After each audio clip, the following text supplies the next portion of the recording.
21.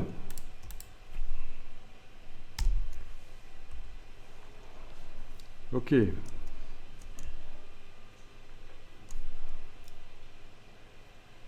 Ça, c'est le nom de l'artiste. Japonais.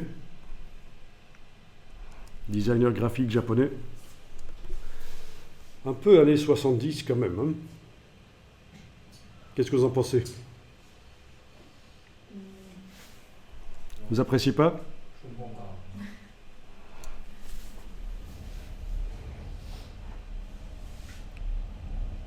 C'est particulier. Quelqu'un comprend? J'ai l'impression qu'ils superposent des formes pour en créer une autre. Oui, c'est un masque qui montre des formes vectorielles. Donc facile à faire dans Illustrator. Donc c'est pour pousser apparemment à 5 légumes par jour, 5 légumes et 5 fruits par jour, ce genre de choses, quoi. Manger de tout, c'est ça le texte.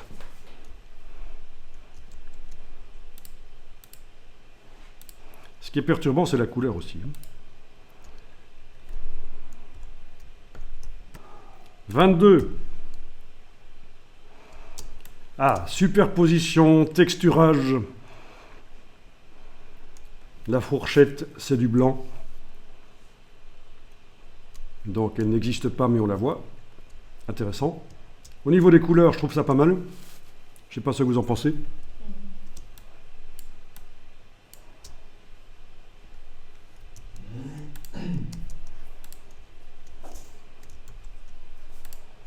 Donc, ah oui, ça s'est ouvert là-dedans. C'est du PNG. Bien, merci. Donc je vais temporairement aller dire que le PNG doit s'ouvrir dans Photoshop. Hein. Pour ceux qui ne connaissent pas, c'est dans les réglages, dans les informations. Mais j'imagine que tout le monde connaît. Ouvrir avec Photoshop, tout modifier. En principe, tous les PNG vont s'ouvrir dans Photoshop du coup. Ok. Donc je voulais juste montrer. On l'a vu tout à l'heure. Ah oui, c'est C'est la dame du restaurant italien. Voilà, la dame du restaurant italien. The lady of the Italian restaurant. C'était censé faire rire. Alors, 23, 24. On passe directement à 24. Voilà, c'est lui.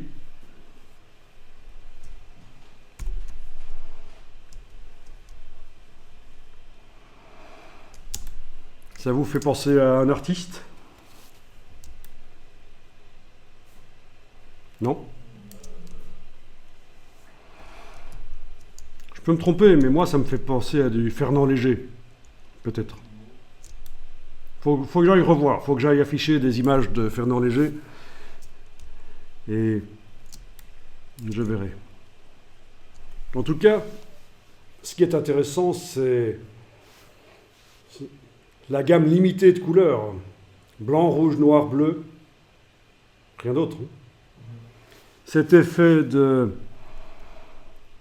comme si c'était une impression à l'ancienne superposition. Texturage, il y a du texturage. Ok. Visuellement, c'est quand même fort, je trouve. Il y a de la force. Alors, je vais peut-être aller jeter un petit coup d'œil sur Fernand Léger, juste pour voir. Quelqu'un connaît Fernand Léger? Non. Oui, ça ressemble quand même. Il y a un petit air, c'est à ça que ça me faisait penser. Il faudrait trouver une nature morte de Fernand Léger, mais... Oui. Voilà, ça c'est typiquement du Fernand Léger, c'est ce genre de choses. Quoi. Il utilise quand même plus de couleurs. Vous aviez peut-être déjà vu ça avant. Ça vous rappelle quelque chose maintenant que vous le voyez? C'est un style, hein?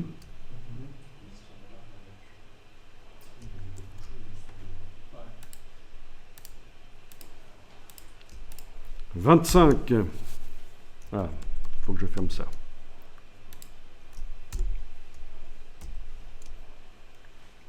Très amusant, ça.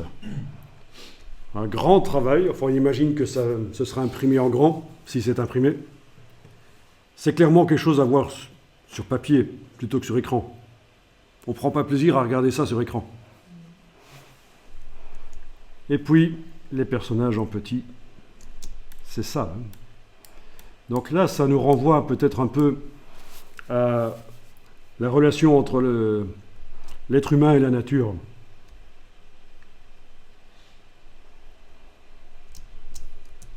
Alors au niveau de l'artiste, voilà.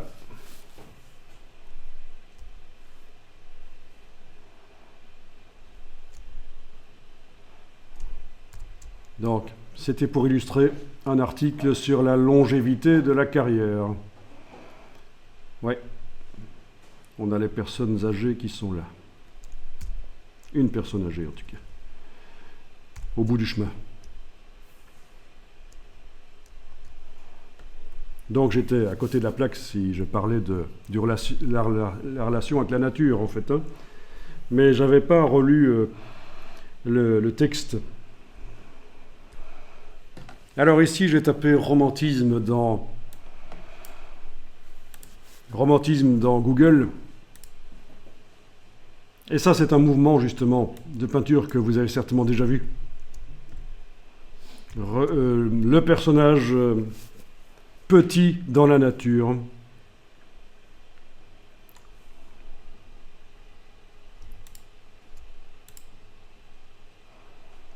Le personnage petit face aux forces de la nature, en fait. C'est à ça que ça me faisait penser l'illustration précédente, dans un premier temps. Ok, je passe au numéro 26, c'est vide. 27. Alors, ça c'est une enseignante de la région.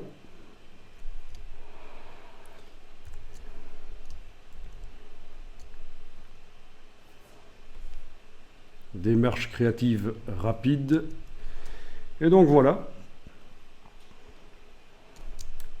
Et alors ce qui est frappant, c'est évidemment l'aplatissement de la perspective. La table ronde qui est vue comme si on était au-dessus, sauf qu'on n'est pas au-dessus. Voilà, les aplatissements de perspective, c'est ça qui est intéressant ici aussi. Ok.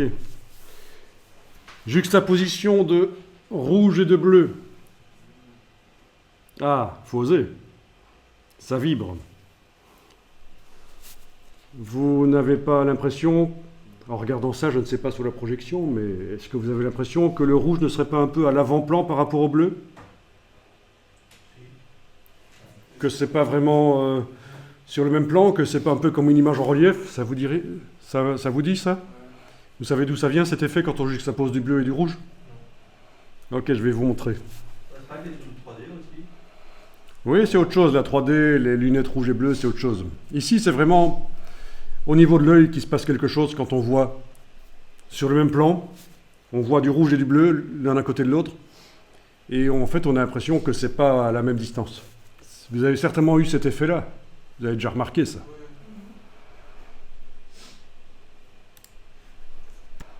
Voilà. J'ai tapé aberration chromatique de l'œil. Et on vous montre un œil vu en coupe.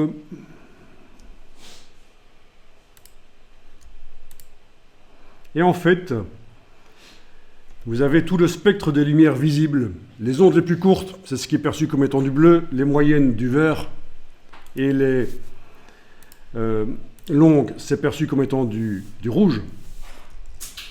Et la lumière qui vient de l'extérieur traverse une lentille qui est le cristallin dans l'œil. Et plus les ondes sont courtes, plus elles sont diffractées. Et plus elles sont longues, moins elles le sont, vous voyez. Et donc, les ondes longues, l'image des ondes longues ne se forme pas au même endroit sur la rétine. Là, on voit que dans ce cas-ci, c'est les ondes moyennes, le vert, qui est vu net.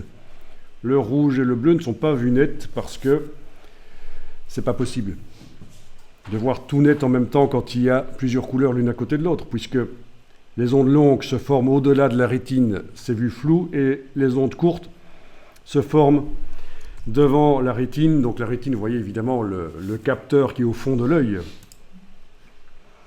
Et c'est de là que ça vient, cette cette sensation que quand on voit du rouge et du bleu l'un à côté de l'autre, ils ne sont pas à la même distance. Vous avez ici uniquement les ondes longues et les ondes courtes.